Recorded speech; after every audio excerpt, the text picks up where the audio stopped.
Today is July the 30th, 2014. We are interviewing Fred Bessell at the Adams County Courthouse in Quincy, Illinois. Mr. Bessell is 71 years old today, having been born September 27th, 1942. My name is Katie Ambler, and I'll be today's interviewer. Mr. Bessell, where were you born? Decatur, Illinois. And who were your parents and what were their occupations? Fred and Jean Bessell lived in Mount Sterling. I was born in Decatur and moved to Mount Sterling, and they was in the floral business, owned a greenhouse and a nursery and a floral business. Okay. Do you have any siblings? I've got one brother and two sisters. And what are their names? Oldest sister is Sharon Rose, and then my brother is David Michael, and my sister is Linda Lou. And of your family members, do you have any other members that served in the military? Lots. We'll go through which ones. Okay. Well, you want relatives in the whole 9 yards? We'll go with immediate family and parents. Okay. Well, my dad was in the World War II as a ship's cook on the LSMR 188, and then my brother was a storekeeper, yeoman type, on the USS Tutawila. Okay. And that's just immediate family. And my son, now, he was in the Marines, but he was on the USS Iowa in the Marine detachment, and he served 7 or 8 years in the Marines before he got out. All right. What did you do before you entered service? I was in high school. Did you have any, were you ever part of any guard or anything before you started service? When I was in my senior year of high school in 1959, I joined the Navy Reserve Center in Quincy, Illinois. And after I graduated out of high school, I went to 2 weeks boot camp, and then when I turned 18 in September of '60, then I was given orders to Norfolk, Virginia, where I was assigned to the USS Valley Forge. Right. And you're obviously a Navy veteran, correct? Yes. Okay. What was the highest rank you achieved in your time in the Navy? It was boatswain mate 3rd class. Okay. And when you enlisted, did you choose specifically to go into the Navy? Yes, I did. Okay. And what about the Navy interested you? My dad was in the Navy, basically, and I didn't want to go to the Air Force and the Army, and I didn't want to go to the Marines. So that was just, it was easy. I had several relatives other than myself. My dad and brother was in the Navy, so. Okay. And when you departed for training camp and during your early days of training, can you kind of describe what that was like for you?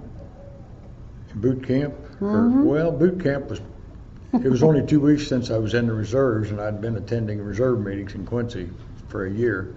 So boot camp was pretty easy. You had to do a lot of marching, and you had to swim, sink or swim. So they taught you all that, and then you had to go to the rifle range. And but that was all pretty just basic because I learned a lot of it down here in Quincy. So for you, it wasn't a huge change from... No, it wasn't. And I'd had my dad. We went through all this growing up and pretty much knew what you had to do and expected out of you and all that sort of thing. Mm-hmm. Do you recall any of your instructors? No, can't recall. They weren't memorable. That's probably good. That a long time ago. Yeah. Did you have any specialized training? Just firefighting and seaman nomenclature, you know, is what you do on a ship and stuff like that. I went in as they call a deckhand, which would be a boatswain's mate, and you take care of the rigging on the ship and tying it to the pier and painting it when it needs painting and chipping the paint off, and also as steering the ship as a helmsman. And then we had Liberty launches, and we drove those. So just basically learned all that stuff when I was in Navy Reserves, and that's what I did on the ship. Yeah. Can you explain the firefighting just a little bit more? Well, you go into these, they show you how to use all your firefighting equipment, and then when you're at boot camp, they sent you to the big smoke building where all the smoke was and the tear gas and then all that, and you had to don all the scuba gear and so you can breathe and all that sort of thing and use the hoses. that was just basically what you learned. Everybody learned that. Mm-hmm. How did you adapt to this new military life? It was fairly easy for me. Mm-hmm.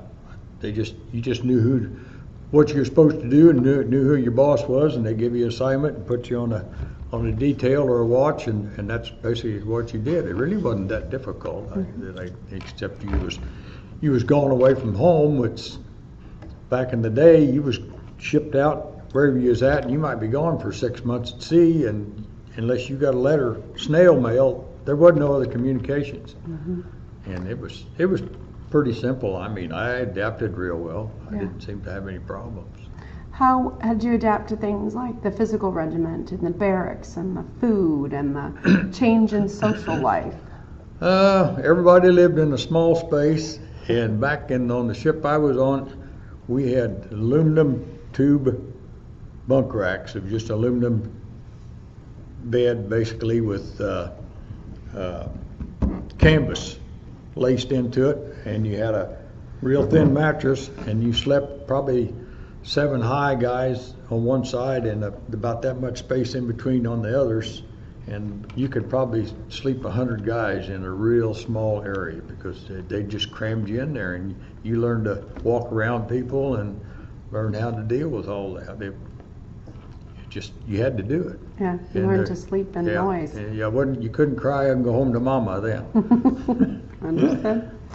Talk to us a little bit more about your job. You said a little bit about the repairs and the painting and the firefighting, but give us just a little more description of what you specifically did on the ship. Well, as a seaman, basically, until you went through the seaman recruit, and then you went to seaman, and then you went to boatswain's mate, 3rd class, but you started from scratch. You was a deckhand, and you got to chip all the bad paint off and redo the paint.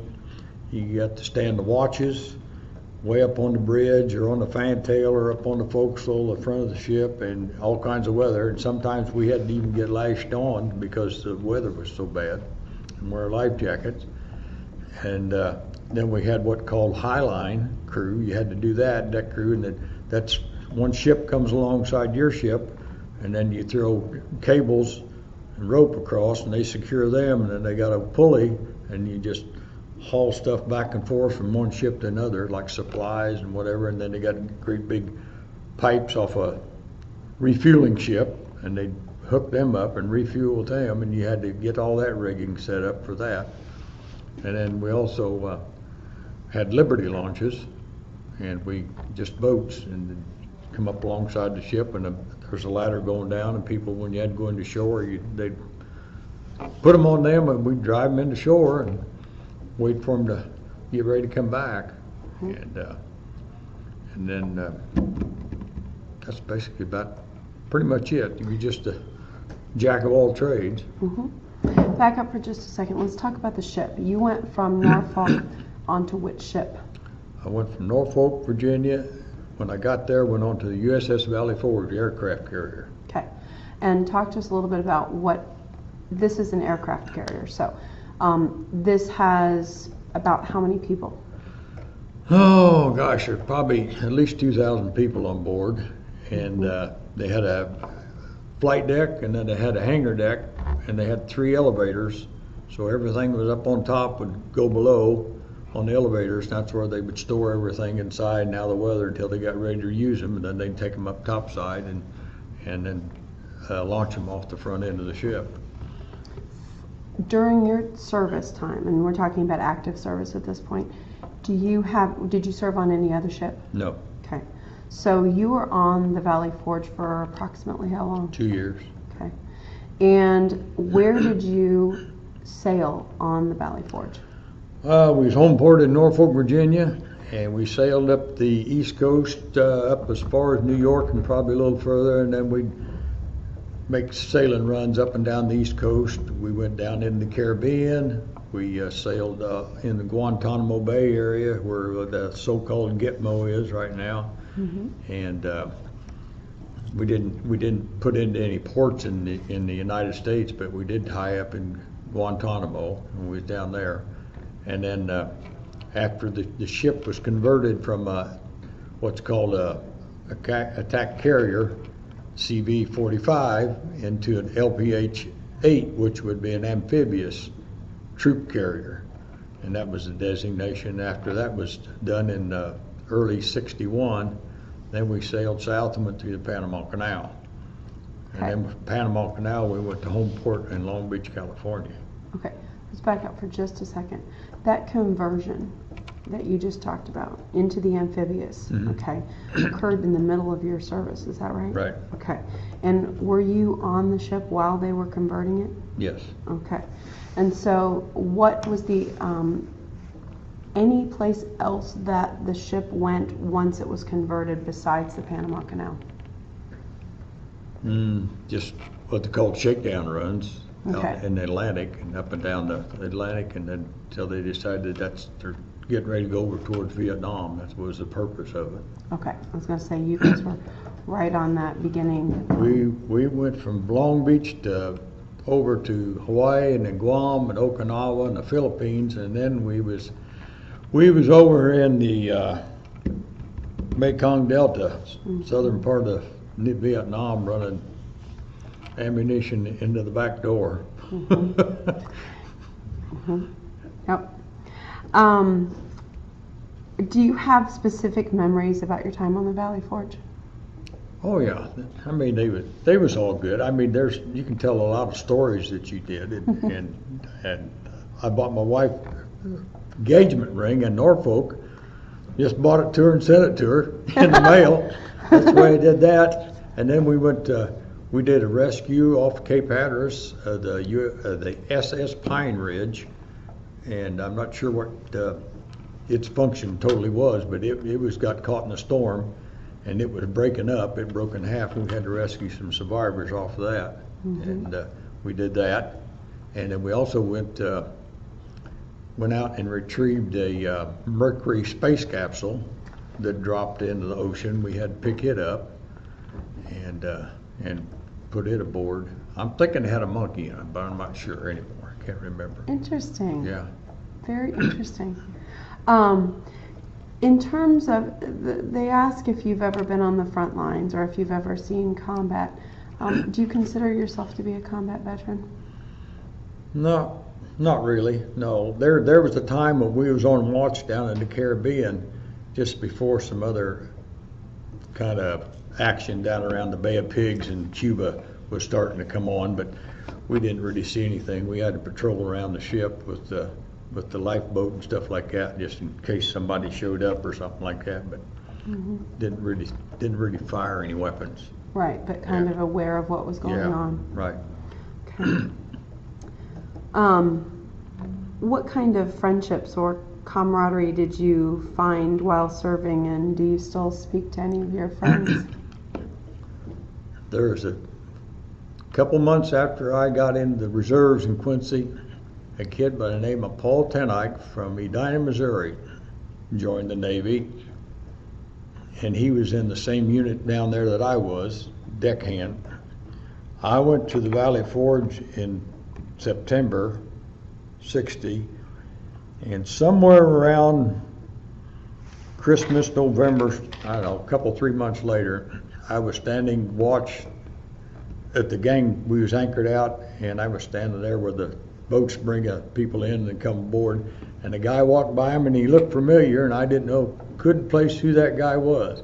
And so he went to a different area of the ship for the time being, and I walked around and I finally found him, and it happened to be this Paul Tenike that was on Reserve Center down here with me, and we ended up being in the same deck divisions and boat division, going on Liberty together and doing everything together, and we spent the same 2 years on board. I got off before he did, and we've been best buddies ever since, and he lives in Springfield, Illinois. So You still see him? oh yeah, we still see each other. We went to a couple reunions for the ship together and stuff like that, and yeah, still see him. What did you guys do for recreation when you guys were off duty? everybody went out and found the nearest bar someplace, basically. But I wasn't a drinker. I didn't drink. I drank coffee and milk. But you know, we go sightseeing. We went up to Washington D.C. once in a while. But most of the time, if we was at a overseas port, you go in. You know, guys that go in. That's basically all there was. We did some sightseeing in Hong Kong, and went way up on top of Kowloon, and went out in the town and ate some real Chinese food and stuff like that. But most of the time, the guys they always went to hang out and swim in a bar, or went to swim someplace, or went to a bar someplace. People play cards. People play baseball. Were there any kind of those things happen too? I think they had a baseball team on board, but I didn't play the baseball, but just wasn't my thing. No.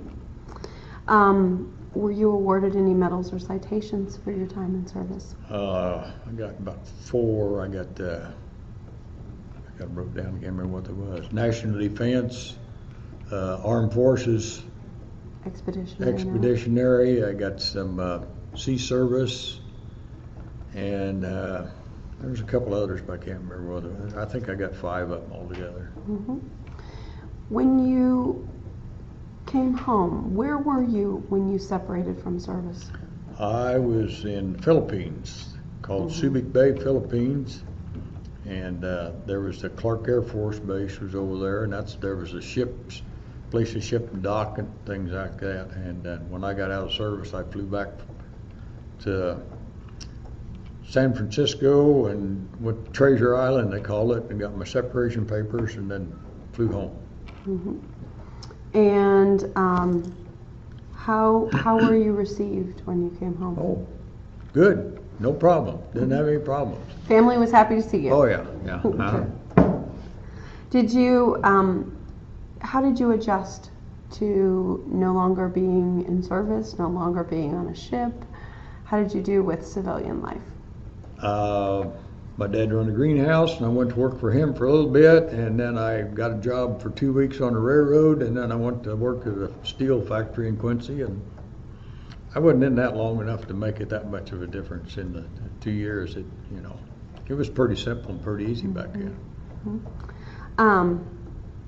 You mentioned that you've remained in contact with your best friend, and you've also mentioned that you've gone to some of these reunions. Do you see other veterans in other formats? I mean, how do you kind of keep up with your fellow sea servicemen? I get newsletters from them, and of course with the internet you can see what's going on, and so you look that up, and I keep in contact with some of the older guys that used to be on my dad's ship, and then just a couple of them off the ship I was on. There's so many of them that some of them's hard to find anymore because they're just here, there, and yonder, and it's hard to look them up because from back then they didn't keep the records, and I don't know any social security numbers or service numbers, and so. What do you use to keep track of them? I mean, is this Facebook or is this Google, or how do you keep track of them? We just call them on telephone. Great. Yeah, I don't do all that other stuff. Okay. You mentioned that you went to work for your father's greenhouse and the steel mill. What would you consider your occupation since separating from the military? My occupation? Yeah. Well, after Electric Wheel, which is a steel factory, closed down, then I went to work for a fertilizer company for about 8 years. Then I went to work for the Department of Corrections for 15 years, and then retired. Okay. So, what'd you do for Department of Corrections? Correctional Sergeant. Okay. Mount Sterling, Illinois. From your time in service, do you have anything that you've kept that you consider to be special or to be good luck? Oh, I got a lot of stuff. I got my original orders. I got my DD-214. I've got what's called a bosun's pipe, which is a whistle that bosun's mates always wore them. That's what they used to use in the olden days because you couldn't hear anybody at sea, and then you'd pipe this whistle which was orders and stuff like that. I still got my original ID card, and I still got my boatswain's mate knife, which is a big double-bladed case knife. I still got that. And also my dad, when he was in, he got me a Navy suit, a little boy's Navy suit, and I still got it since mid-1940s, and I've had my picture taken in it, my son's picture taken in it, and my 2 grandsons' pictures taken in it, and I've still got this little uniform. And when I was over in Hong Kong, I bought my wife a dress, and it fit her, and it was made out of silk, because one of them geisha dresses. I bought that, and it was like, I don't know, 20 or 30 bucks. Nowadays it probably cost you 200 for the same thing. So. And she liked it. Oh yeah. What was the food like on the ship? It was decent. I mean, you could pretty much get what you wanted, and they had pretty much chow went down all day long, except the time they had a couple 3 hours in there, they'd clean up and restock everything. But it was on a tin tray, and you had to just hold it, and you either ate it or done without. It's pretty much it. You couldn't go to McDonald's. You just had to go to chow when they called chow. So it was decent. Yeah. Powdered eggs. Powdered eggs. That's right. And powdered milk. Powdered milk. Powdered eggs. What was the first thing you wanted to eat when you got home? Oh, I don't remember. That I really don't remember. Did you guys have entertainers that came to the ship? None that I remember. Okay. No. Okay. Did you take time, did you go on leave? Were you, able, as you said, to go aboard other places? What did you do if you were given leave? Well, usually if we're given leave, that meant you got to come home. Yeah. So, but if you had liberty, then you just get off the ship in the port you was in and go sightseeing tour, like over in Hong Kong. We got to go do that a lot. And in Hawaii, I was in Hawaii, got to walk up and down the beach and see stuff over in Hawaii, stuff like that. And, we talked a little bit about where you were stationed, where you've traveled in service. At the time that you served and when you separated, the war wasn't really over. You were finished, correct? well, And would you call it over? well, it was just getting started. Right. Yeah. Yeah. So it was a little different time there. Yeah. Nothing was really going on when we was over there yet, but it was in the makings, and by the time I got off the ship, that's about when it started. Yeah. So you could begin to see the. All right. Yeah. Did anyone else get discharged at the same time with you? Did anyone return from the Philippines with you? Yeah, but I couldn't tell you who it was. Yeah, I don't know. Couple, half dozen, 100? I couldn't even tell you that. I can't tell you that anymore. It's okay, no problem. Now, when you went back, obviously you said you worked for your dad, but did you ever go back to school at any time after service? No. And in terms of, say the GI Bill or the home loan or any of the other things that the military has since offered, have you used any of it? No. Okay. No, I just got a job, went to work, and raised a family and paid my bills. And how would you say the military has affected your life? Well, it's made me know how to deal with people, and know how to take orders, know how to give orders, and know how to respect people, and that's kind of the whole gist of it. You just give you a little sense of responsibility and respect for your superiors and your bosses and who's in charge. I mean, I like it all the time, and so you need to learn how to deal with people in different ways. Mm-hmm. And any specific, you kind of touched on this, but any specific life lessons?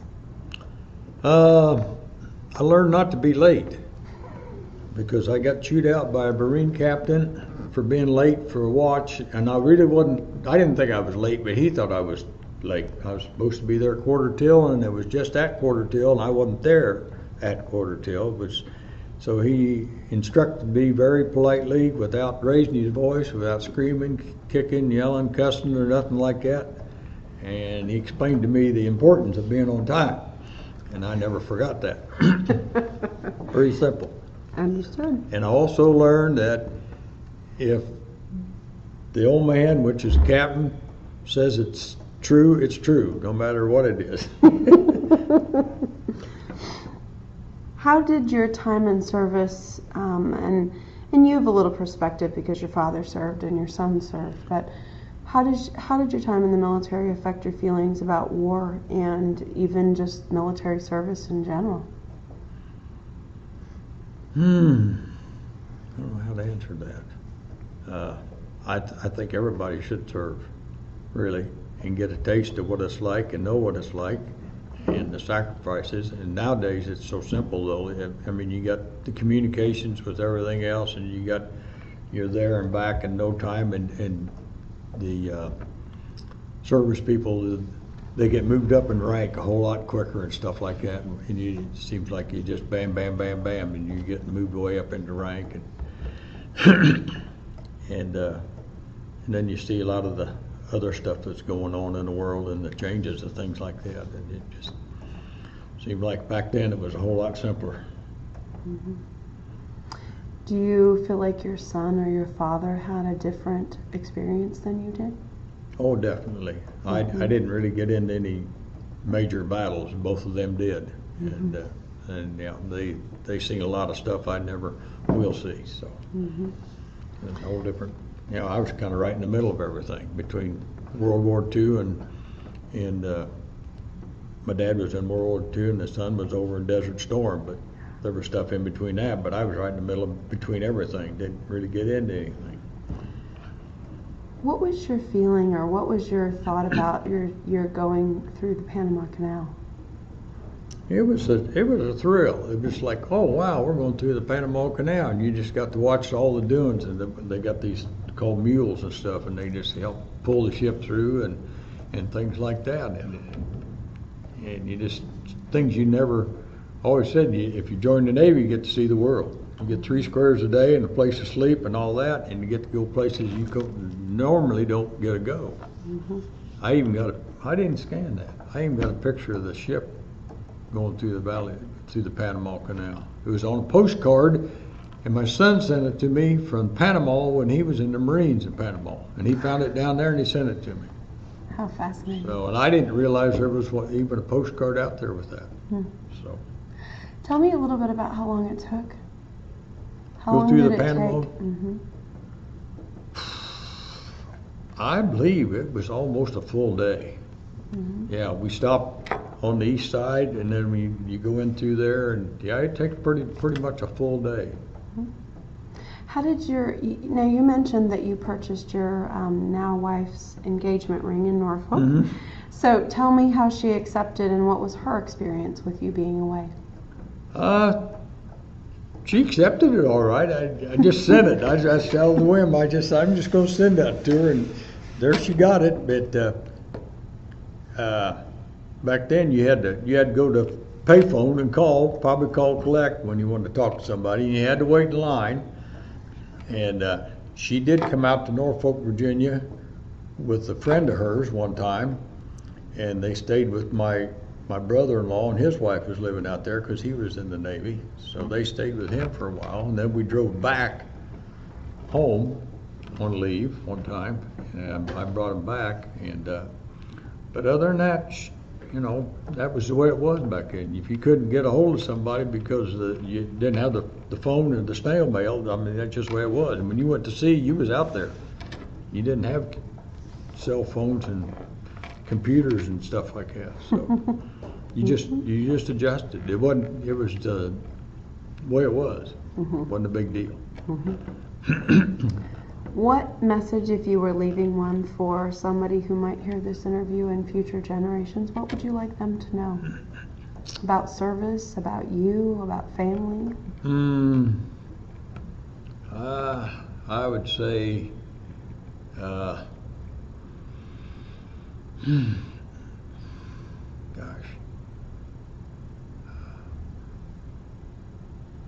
get involved with the military and know what they're actually doing and what they're up against, and support them as much as you can, as often as you can, and you just send them care packages when they're off someplace, and write them letters and things like that. And when they're home, just get up with them and make sure they're enjoying themselves and having a good time. And I'd say to anybody that thinks about joining the service, it's a good place to go and see the world and get a good experience and see what's happening out there. Not just to go over and have fun, but to also see how the rest of the people live and see some of the people that don't have nothing. We got it made in the United States. So. You send care packages sometimes yourself. Yes, I sent a care package to the USS Valley Forge. Was decommissioned in the 70s, and a new Valley Forge cruiser CG-50 was built, named Valley Forge. I found out about it, and I wrote to the skipper on that Valley Forge and asked him if I could send a care package to the deck crew. And I think I spent over $100, and I came up with 2 great big boxes full of everything imaginable, snack things, gum, the fingernail clippers, pencils, paper, probably a lot of stuff they already had, but I don't know, I just picked up a whole bunch of stuff and sent it to them, and even some homemade cookies. And then they sent me back a package that had 2 Valley Forge CG-50 ball caps, which I give one of them to Paul, give me a t-shirt with the logo on the front and the back of the shirt, and they sent me a picture of the whole crew, and then they sent me a new boatswain's whistle. So yeah, and I would say anybody that's in the military needs to just hang on to everything you got, because you can collect a lot of stuff you think it ain't worth anything, but just put in the box. And I got 4 or 5 boxes full of stuff I just kept. Yeah. Is there anything I haven't asked you that you want to make sure that we add to this interview today? Oh, no, I can't really think. No. Anything else about service that you want to be sure we talk about? I'll tell you a story. Tell us a story. We was at sea one day, and it was real calm. It was on Sunday afternoon, and I was on the gangway on the side of the ship and just watching nothing, because ain't nothing out there to see except the water. And the old man came by, which is the ship's captain, and I saluted him and said, "Good afternoon, sir." And he said, "Good afternoon, sailor." And he said, how's your day? And I said, "Fine." And he made a little bit of small talk, and then pretty soon he looked over the side, and there was a lifeboat down there. He said, "There's a fire in that lifeboat." And I said, "I don't see anything." And I looked and acted like I was looking, and pretty soon he said again, they said, "Sailor, there's a fire in that lifeboat." And I looked some more and I said, "Sir, I do not see anything, I'm sorry." And then he looked at me and he said, "Sailor, there's a fire in that lifeboat." And then a little light bulb went off in my head, and I said, "Yes, sir, there's a fire in the lifeboat." And I went and called in the fire alarm. That's all he wanted, was to have a drill for the thing. So I learned if the old man says it's there, it's there. You just don't ask questions. Anything else? Should be it. It's a pleasure. Thank you so much Yes, for ma'am. your service. Mm-hmm.